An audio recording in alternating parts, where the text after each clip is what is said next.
I get asked all the time how people get sponsors or how they make money in the business and how they succeed, whether it's being able to quit their job or make a living or do the different things that they enjoy on social media or whatever it is. So I want to do a quick video, part of the raw and unedited series, about how that happens and how that comes to be.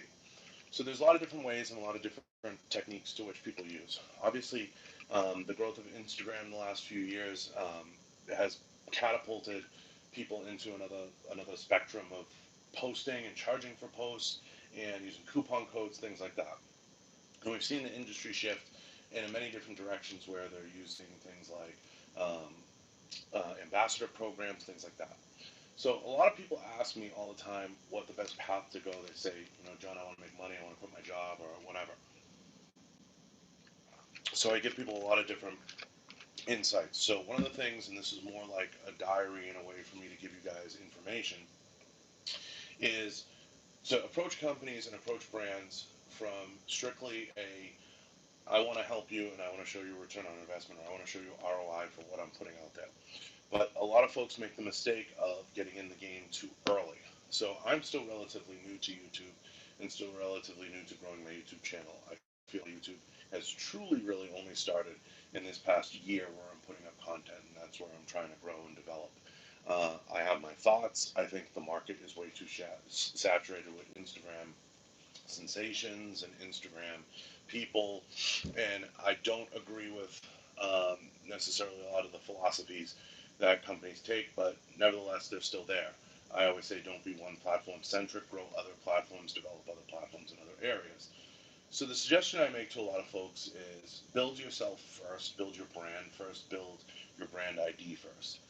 Whatever that is, whether that's as a reviewer, whether that's as a personality, whether that's as a public figure, a fitness guru, whatever it is that you think that you are or that you want to be, specialize in that area, become an SME in that area, become someone that you can stand up and say, here's what I've accomplished, here's what I've done, and here's the information I'm putting out there. When you do that or you feel that you've done that, and it doesn't need to be millions.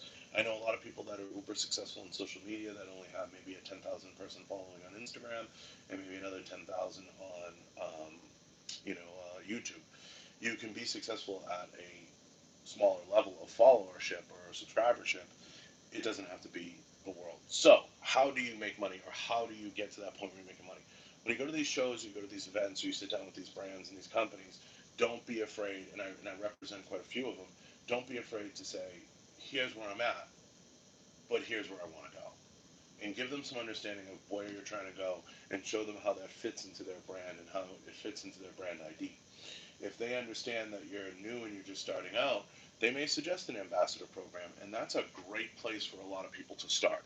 That's an awesome place to get your name out there, to maybe get some shares, to also put a little money in your pocket. There's great programs out there, whether it's Mark Bell's Slingshot, whether it's First Form, or it's different places that people are really excelling right now and putting a few bucks in their pocket. You may not get rich, but you may make an extra 200 bucks a month, 300 bucks a month, and that's a great place to start. And while you're building your channel or you're building your brand ID, that might be ideal. If you think you might not be able to stay with a brand for an extended period of time, don't make the mistake of signing up for something like that, because hopping around and being with multiple different brands really doesn't make a lot of sense. A lot of the partnerships and brands I work with, like Onnit, or different brands out there that have affiliated themselves with not only the podcast, but with different platforms that I use and different marketing strategies that I utilize, it's a long term thing. A lot of the brands that are on my website, www.johnbartoloshow.com, I've spent a long time kind of cultivating those relationships, and those are relationships that will be with me for a very long time to come. So I wanted to give you guys some insight when you're sitting down with these brands. My suggestion would be have what I call a one pager at the very least that lays out who you are, where you are, and what you're doing, and what your goals are. Especially if you're a smaller page and you're starting out. I would suggest don't even seek out sponsorship unless you're at least at the point of monetization on YouTube, which represents 2,000 or 1,000 subscribers, I believe, and I believe it's 100,000 minutes watched. I'm not 100% sure on that. But you have to check out what the monetization rules are and at least be at that place. Then I would also suggest, at the very least, have a minimum of 5,000 Instagram followers. If you're at least in that space of 5,000 Instagram followers and you're getting some decent interaction and you can push some people into the different platforms that you're using, that's a great place to go. My final suggestion would be always have at least some presence or a minimal presence on LinkedIn. LinkedIn is a tremendously underutilized platform that involves true professionals, industry professionals. That's where you're going to get a lot of your marketing directors, your VPs, your people that can help you get from A to B and start to make that stuff happen. It's not going. It's like any other business, though, guys. It's not going to be without some monetary or sweat equity investment into the program. So remember to make sure that you're making that investment at least a bare minimum. If you're not making that investment into yourself and into your brand, then you cannot expect companies to do it too.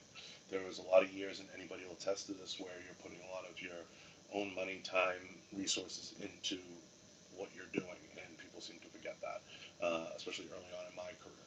So make sure that you make those investments. There's plenty of spaces out there. It doesn't have to be just fitness. It doesn't have to be firearms. It can be cooking. It can be whatever it is that you're into. Fashion, obviously, makeup is a huge one. There's so many different spaces out there to grow. So make sure you take advantage of all these different things. And when you sit with these companies, it's not so much where you are, it's where you're going. Because your relationship is going to be with them going forward. So they're going to want to understand, more importantly, where you're going with the next steps and the next evolution of you and your brand. So make sure, if I was to leave you with one tip, have some insight into where you want it to go. And I appreciate everybody, and I hope you like this raw, unedited series. It's going to be a series of videos that are going to be just like this. I'm just using my cell phone. I'm not using any fancy studio equipment. I'm not doing anything super exciting. It's just going to be cut just like this and give you guys some insight. Remember to like and subscribe. Remember to tune in. Remember to watch all the episodes.